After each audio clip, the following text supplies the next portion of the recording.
Kita semua kenal bawang merah kan? Bumbu sederhana yang hampir selalu ada di masakan kita.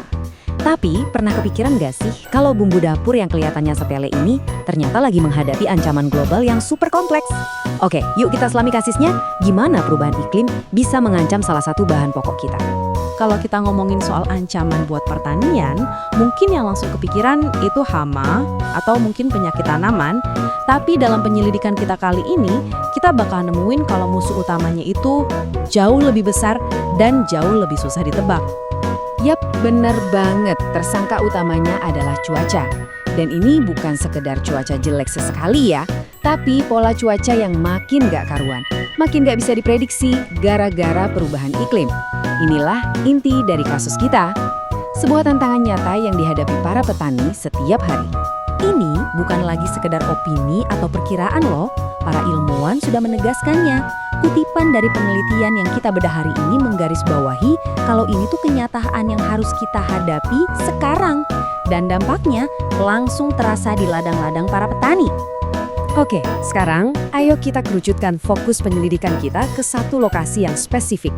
Kita terbang ke Sleman di daerah istimewa Yogyakarta. Nah, inilah tempat kejadian perkaranya. Sleman ini punya iklim tropis dengan musim hujan dan musim kemarau yang jelas. Keseimbangan antara dua musim ini tuh krusial banget buat pertanian. Sedikit aja polanya keganggu, dampaknya bisa fatal buat tanaman kayak bawang merah. Sama kayak detektif, para ilmuwan ini ngumpulin bukti dari dua TKP utama. Pertama, apa yang terjadi di bawah, di dalam tanah itu sendiri. Dan kedua, apa yang terjadi di atas, di atmosfer. Nah, kombinasi dua petunjuk inilah yang bakal mecahin misterinya. Di sini kita lihat petunjuk pertama kita, dari tanah. Di sebelah kiri kita punya peta kepadatan tanah. Makin gelap warna hijaunya, artinya tanahnya makin padat. Terus di sebelah kanan ada peta kelembaban tanah. Coba deh perhatikan baik-baik. Area yang paling padat di peta kiri seringkali nggak cocok sama area yang paling lembab di peta kanan. Ini petunjuk penting pertama kita. Tanah yang padat ternyata susah nyimpan air. Coba bayangin deh, tanah padat itu kayak koper yang udah penuh sesek. Mau masukin barang lagi termasuk air, susah banget kan? Nah, inilah yang terjadi di lebih dari 20% wilayah Sleman. Akibatnya, hampir 70% wilayahnya punya tanah yang kering, karena emang susah nahan air. Ini petunjuk krusial banget buat tanaman yang butuh banyak air kayak bawang merah. Sekarang kita pindah ke petunjuk dari langit. Peta di kiri atas itu nunjukin total curah hujan. Kelihatannya basah banget kan? Tapi disitulah letak jebakannya. Coba sekarang lihat peta di kanan bawah, yang lacak hari kering berturut-turut. Nah, disinilah kasusnya jadi super menarik. Ternyata bukan jumlah total hujannya yang paling penting, tapi justru lamanya periode tanpa hujan. Kekeringan yang panjang, itulah ancaman sesungguhnya. Lebih dari 57 hari tanpa hujan. Angka ini adalah petunjuk paling kuat yang ditemuin para ilmuwan dari data langit. Ini bukan sekedar musim kemarau biasa ya. Ini adalah periode kekeringan ekstrim yang bisa bikin tanaman mati. Oke, kita udah punya banyak banget petunjuk nih, dari tanah dan dari langit. Terus gimana caranya kita nyambungin semua titik ini? Nah, disinilah teknologi canggih masuk. Yuk kita kenalan sama alat utama dalam penyelidikan ini. Namanya mungkin kedengeran rumit ya, Max-N. Tapi anggap aja ini tuh semacam detektif super cerdas. Kita kasih semua data lingkungan, kayak data tanah dan iklim tadi, plus lokasi di mana bawang merah udah berhasil tumbuh.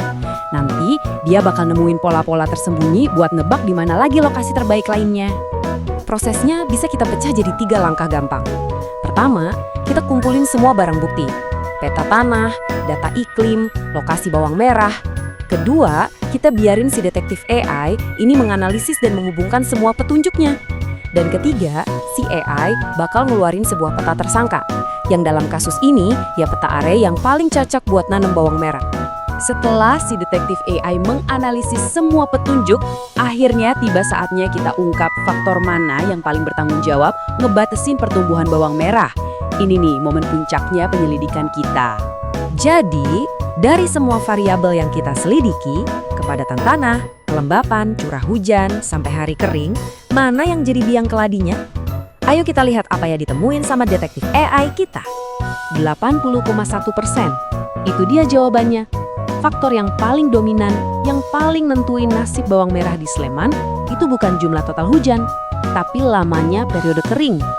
Durasi kekeringan itu segalanya. Tabel ini nunjukin semua tersangka dan tingkat keterlibatan mereka.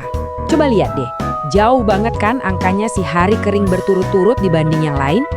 Kelembapan sama kepadatan tanah emang ngaruh, tapi kontribusinya jauh di bawah. Jadi poin utamanya adalah ngejaga ketersediaan air selama musim kemarau itu kunci utamanya. Dan inilah bukti pamungkasnya. Anggap aja ini tes DNA buat data kita yang mengkonfirmasi siapa tersangka utamanya. Intinya gini, pas di detektif AI cuma dikasih petunjuk soal hari-hari kering, prediksinya akurat banget. Tapi begitu petunjuk krusial itu kita hilangin, akurasinya langsung anjur. Ini bukti yang nggak bisa dibantah lagi. Kekeringan adalah musuh nomor 1 bawang merah di Sleman. Tahu masalahnya itu satu hal, tapi solusinya apa? Nah, hasil analisis ini bukan cuma buat nunjuk pelakunya, tapi buat menciptakan panduan praktis untuk masa depan pertanian bawang merah. Dan inilah hasilnya, sebuah peta kesesuaian lahan. Warna yang lebih hangat, kayak hijau dan kuning, itu nunjukin area yang lebih cocok. Ini bukan lagi soal tebak-tebakan. Ini tuh semacam peta harta karun berbasis sains yang ngasih tahu petani di mana peluang sukses mereka paling tinggi. Jadi, apa gunanya peta ini di dunia nyata? Peta ini bisa ngasih tahu petani, daerah Kalasan sama Prambanan ini paling menjanjikan loh. Peta ini juga berfungsi kayak sistem peringatan dini buat area-area yang rawan kering. Jadi petani tahu di mana mereka harus pasang irigasi. Pada akhirnya, ini adalah alat buat melindungi pasokan makanan kita dan memperkuat ketahanan pangan. Pembahasan kita kali ini nunjukin betapa kerennya kekuatan data dan AI buat mecahin tantangan pertanian di tengah perubahan iklim. Ini jadi bikin kita mikir, kalau kita bisa lakuin ini buat bawang merah di Sleman, coba bayangin potensinya buat tanaman lain di seluruh dunia. Padi, jagung, kedelai. Menurut Anda, makanan apa nih yang paling butuh bantuan detektif AI selanjutnya?